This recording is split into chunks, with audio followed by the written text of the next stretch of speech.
Isang mapagpalang araw sa ating lahat mga kapatid. Ako muli si Adrian Bernales ng Batch 3 at itong aking daily devotion. At ngayong araw ay pag-uusapan natin ay kung gutom ka na ba or righteousness. At ang ating Bible verse ay mula sa Psalm chapter 145 verse 17. Sinasabi sa ating scripture ngayong araw, "The Lord is righteous in all His ways and holy in all His works." Mababasa din natin dito na ang Diyos ay hindi lang basta mabuti, kundi siya mismo ang sukatan ng kabutihan at katwiran. Kung gusto natin malaman kung ano ang tama at mali, tinitignan natin kung ano ang sinasabi ng Diyos at kung ano ang kanyang likas na katangian. Kapag naririnig natin sa salitang righteousness, ay ibig sabihin nito ang pamumuhay na naaayon sa pamantayan ng Diyos. At gaya ng nabanggit sa ating devotion book, na ang righteousness ay parang pagkain at tubig. Kailangan itong hanapin at asamin kasi hindi tayo mabubuhay nang wala ang mga ito. At tulad ng gutom sa tiyan, dapat ganun din ang gutom natin sa katwiran ng Diyos. At yung mga kapatid ay mayroon tayong tatlong importanteng teachings na gusto kong ibahagi sa inyo. Unang-una ay God will not tolerate evil forever. Mga kapatid, malinaw na hindi magtatagal ang kasamaan.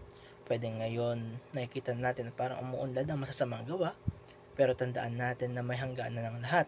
Darating ang panahon na lulupigin at wawasakin ng Diyos ang kasamaan dahil siya ay banal at matuwid. Kaya huwag tayong masilaw sa pansamantalang kasayahan na kasalanan dahil hindi ito magtatagal mga kapatid. Kalawa, it is a sin not to change our evil culture. Kung minsan ay nasasanay na lamang tayo sa maling nakagawian ng mundo.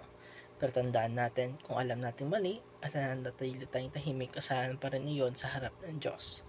Tinatawag niya tayo, hindi lamang para maiwasan ang kasalanan, kundi baguhin ang kultura sa ating pamilya, sa ating mga kaibigan at sa ating lipunan. Kung mayroon tayong nakikita mali, gamitin natin ang salita ng Diyos para maging ilaw at asin sa mundong ito. And lastly, righteousness must be sought like food and water. Mga kapatid, kapag tayo nagugutom, ay gagawin natin lahat para makakain. Ganon din dapat tayo ang ating puso sa katwiran ng Diyos.